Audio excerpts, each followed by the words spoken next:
Hello everybody, I hope that you have a very good day today. And as you know, today is the 10th of March 2016, and after 10 days, 20th of March is the beginning of the spring and also the beginning of the new Persian year. I mean, it's the 1st of Farvardin 1395, and all of us are happy of coming of Nowruz, which means new day, and also coming of spring. Anyway, it's a long time that I have stopped my lectures, my video lectures, because I had few problems and also I didn't have enough time. Right now I have enough time, fortunately, and I can continue. Today I started to speak about Rumi. As all of you know, Rumi is very famous in the United States. Many people love him. His poems translated into English, and I think he's very famous, as you all of know. Anyway, I'm going to give you some good information about Rumi, about his ideas, about translate some of his poems that describes his ideas, and I think it is useful anyway. And unfortunately, I'm not going to be so detailed and sophisticated because I think it's not necessary to do that here. Anyway, Rumi was born in 13th century. He was born in 604 after Hijrat in Islamic calendar, and he passed away in 672 after Hijrat again in Islamic calendar. He was born in Balkh. Balkh is a city right now in Afghanistan. In that time, Afghanistan and Balkh, they were part of Iran. They were part of big Khorasan. Khorasan right now is a province in Iran. In that time, it was much bigger and included the Balkh. Oh, okay. And he was born in Bath. His father was a very famous scientist. Scientist, I mean, as a as a knowledgeable man that knows many things about the God and religion and these things. So his father was famous as Sultanul Ulama and Bahauddin Walad, and we can think that Rumi learned a lot of things from his father.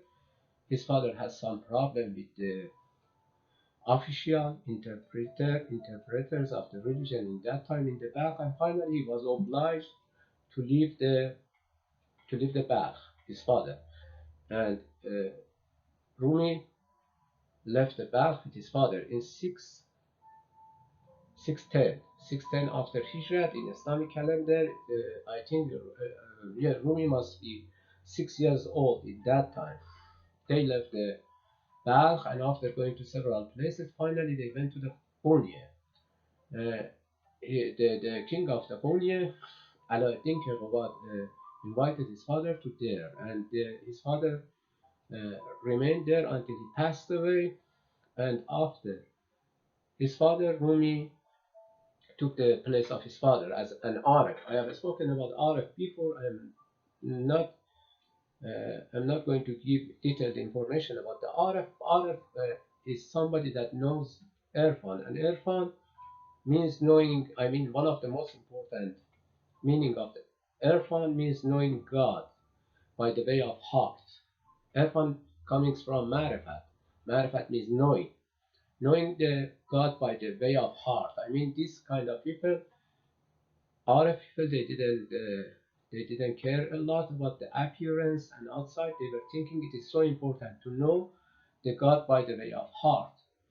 There are many other qualifications for the Arif. I said just something that I thought that I am thinking it is so important, and also Irfan has many other meanings. Just I try to simplify to say that Arab people, they were in contradictions with the official interpreters of the religion, that they were thinking rituals are very important, but these people, they were thinking about inside and about the heart. They didn't think that the outside is important. Therefore, uh, all of the time there were problems between these two group of people, between Arabs and the official interpreters of the religion. Anyway, Rumi left his father, left with his father back, and they went to the Konya, and he was there. And when he was about 30, 35 years old, he met a man that his name was Shams of Tabriz, or Shams of Tabrizi, that he had a big influence upon Rumi. And we will speak about him later. Altogether, what is something else that is very important. 13th century, Mongols attacked Iran and China and many other countries in the world, and they attacked Iran 3 times. And in that time, there was a lot of bloodshed. That we will speak about that in this area of the world. And in fact, back 7 years after the time, or 6 years after the time that Rumi and his father left there, massacred the people of the Balkh. Though they submitted to the Mongols, Mongols killed all of them. I mean, the men, women, children, they killed anybody and massacred all of them. So it was a very bad time for the Rumi and the people that they were living in that time. Anyway, okay, I have categorized what I want to say to do not forget anything that I want to say, and I hope that I don't forget what I want to say. Okay, I want to speak about the important things that shape the character of the Rumi. I am going to explain, according to me, which things were very important in shaping the character of the Rumi. I think that one of the most important things that shaped the character of Rumi was his father. He learned many things from his father as a teacher, and as somebody that he could see his behavior. I think he had a great influence on the Rumi, and he learned Irfan from childhood, from his father, I think. Though maybe we can say that there were other things that they, of course not, maybe for sure there were other things that they were very important in the life of the Rumi, but I think the role of his father was important enough. Okay, then after that, then this is the attack of the Mongols. As I said, sorry, as I said, Mongols attacked to the Iran for 3 times. One in 1219, second one 10 years after that, 1229, and 1254. 3 times they attacked and they killed many people. And I don't know how could I say it was the biggest massacre that the people have experienced in their life. It was so big. I mean, the Ibn Asir, which is one of the biggest historians of that time, he says nobody has seen something like that before. They massacred. I mean, the biggest cities like Balkh, which was the birthplace of the Rumi, Balkh, Nishabur, Bukhara, Kharaz, many places they killed many people, and also the China. The only place that they couldn't do, I mean, they couldn't occupy, it was Japan. And it was later when they wanted to pass the straits and go to China. There was a wind. Uh, and it broke the ships. Kamikaze. You know these aeroplanes that suicide aeroplanes that they were attacking to the American ships during the World War. Kamikaze pilots. This name coming from that time. Yeah, it was the only place that they couldn't occupy. They occupied China in the east of Asia and Iran in the west of Asia. The biggest country in the Asia in that time, and some other places that I'm not going to speak about that. But what I want to say, they ruined the biggest cities of the area. I mean Asia, and too much problem for the people, and they killed many people. Most of the places that they occupied, they massacred all of the people. You know, the Atamalek Juvaini is one of the biggest historians of that time. Says right now, you should search for the art in the soil. I mean, in the graves, because they killed everybody. because all of the artists right now, they are under the soil. They died and they buried them. Of course, they didn't bury. They just put in the desert and left. But it was too much problem. It was the time of hate. It was the time of massacre. It was the time of mass killing, and people, they didn't have any option. People, they were completely disappointed. I could say these centuries, 13th and 14th, they are the centuries of disappointment. People, they were completely disappointed about the nature of human being, and they were disappointed about the future, about the life. For example, Rumi himself says, I'm sorry, I need to read these poems in Persian first, because some of the students say that we don't know which poems you refer that. So I read the verses in Persian first, but I'm trying to be fast. He says, دی شیخ با چراغ همی گشت گرد شهر که از دی بودت ملولم و انسانم آرزوست. گفتند یافت می نشود جز 3 ماه. گفت آنچه یافت می نشود آنم است. This is a poem from Rumi about the Diogenes. Diogenes was a Greek philosopher. He was searching with a lantern in the city, in the Greece, in the Athena. He was searching with lantern, and people said in daylight, during the day he was searching with lantern, and people said, "Sir, what are you looking for?" He said, "For the human being. I couldn't find any human being." He wanted to say that most of the people, they are not human beings. They don't have the character of human being. He was searching with the lantern, Diogenes. And Rumi says, Sheikh means the great man. Great man, big man, old man.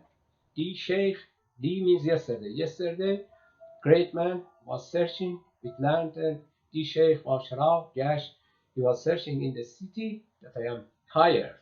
That I am tired of animals and beasts, and I am looking for human being. That I am tired of animals and humans, animals and beasts, and I am looking for human being. And people said, گفتند یافت می نشود. They said, sir, do not search. We have searched and we couldn't find. Rumi, I mean, such a positive person, you see in this poem, so negative. گفتند یافت می نشود. You see, they said, do not search. We have searched and we couldn't find. گفت آنچه یافت می نشود آنم. He said, I know, but I am searching for something that I couldn't find. You know how negative is the poem, and it is straight from Rumi. And we have from Hafiz. Hafiz, of course, is for the next century. It says, آدمی در عالم خاکی نمی آید به دست و از نو آدمی باید ساخت و از نو آدمی. He says that و از نو آدمی باید ساخت و از نو آدمی. و از نو آدمی باید ساخت و از نو آدمی. I have mixed the poem, okay, because I'm speaking Persian English, it makes me confused. He says, we cannot find human being in this world, in this earth, because we must create a new human being and make a new and build a new world. It's not possible. They were completely disappointed. I would say these two centuries, are the centuries of disappointment. But at the same time, these centuries are the centuries of prodigies. We have biggest prodigies, Sadi. We have the biggest prodigies in the history and the poem in these 2 centuries. Sadi from Shiraz, Sadi of Shiraz, Hafiz of Shiraz, Rumi, Ata Malik Jubaini, Haji Rashiduddin Fazlullah, and Ibn Asir, and some other people that they have the most famous and most important book poems in Persian and also history. They were born in that period. So it is a time of disappointment and also the time of prodigies. We have biggest prodigies. Of course, I cannot say biggest, but they are big enough, like Hafiz, like Sadi, like Rumi, and like Haji Rashiduddin Fazlullah, like Ibn Asir, and other people. Anyway, so these people, they were completely disappointed. It was a time of hate. It was the time of mass killing. It was people, they were so frustrated. They didn't know what to do with this situation, and they they were thinking, and Irfan, I think it was a solution for them in that time. Okay, so we still I am continuing to speak about the things that they shape the character of the Rumi. Okay, we spoke and I said that his birthplace was Balkh. Okay, Balkh, as I said, it is in Afghanistan right now. In that time, it was part of Iran. Balkh was a center. I mean that had a lot of was the center of Buddhism in the east of Iran in that time. Balkh and Bamiyan. You know Bamiyan, if you remember, in 2001 or 2000, I think in March 2001. Yeah, March 2001, the Taliban, they exploded the statues of the Buddha in the Bamiyan, if you remember, in Afghanistan. The statues, and they for a few days they bombed them and they exploded the statues of the Buddha in the Bamiyan. And Bamiyan is close to the Balkh. These cities are very close to each other, and also Balkh, you know, there was a temple, Nobahar. The name of the temple was Nobahar, and it was one of the most famous temples of the Buddhists in the east of Iran. So Rumi is coming from the place that there are many Buddhist people there, and idea of the Buddhism is there. So what I want to say, I mean, he has learned many things about Buddhism directly or indirectly, and it is in his mind. So he is a Muslim. We know that he is a believer Muslim, that he is a true Muslim. But again, later I showed that there are some ideas from the Buddhists in his ideas, and I don't know that he knows them or he doesn't know that, but the Buddhism ideas has influence on the ideas of the Rumi. So we can consider that that's one of the most important things that they shape ideas of the Rumi, us. Okay, the other things that I spoke, and I said that the father of the Rumi was Arif. So he learned Irfan, and Irfan, as I said again, but as I said before, I would like to emphasize again that in Irfan there are many things in Irfan, but the other thing that is very important in Irfan is tolerance. Having tolerance about other people, accept people as they are. It's a kind of yeah. I mean, do not do not fight with other people about their religion. It's a kind of tolerance, and also again, as I said, emphasize on the inside, not outside. Yeah, and so Irfan is one of the other most important things that they shape character of the Rumi.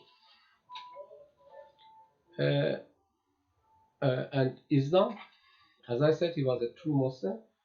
Uh, Rumi was a true Muslim, and Islam had a lot of influence on him. It was his religion, and he really believed in Islam. Though I said there were other ideas in his mind and in his character, I don't know he knew them or he didn't know them. And again, as I said about the Buddhism, we see things like fana. Fana means dissolving fana or nirvana.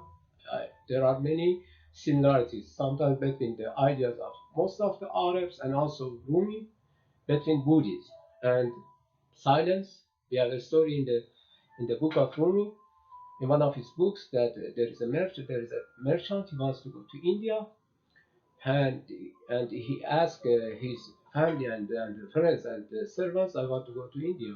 Do you want me to bring anything for you? Everybody asked something, and he has a parrot, and this parrot is in the cage. And he said, no, just ask my friends when you go to India, when you go to the forest, ask them that I am here in the cage. What should I do? What could I do? And this merchant goes to India. He buys everything, gifts and other things for his family and friend. And he remembers about his parrot when he goes to the forest. He asks the parrots in the forest. He says, I have a parrot, and he asked me to that he's living in the that it is living in the cage. What he should do?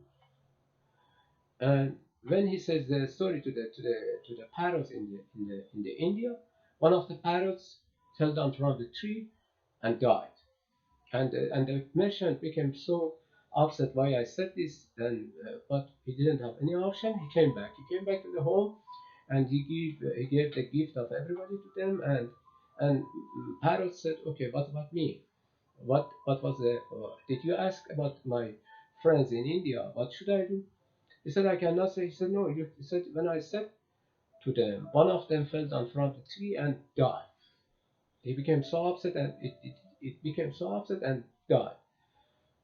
He said, okay. And the other day when merchant came to see his parrot in the cage, he saw that his parrot died.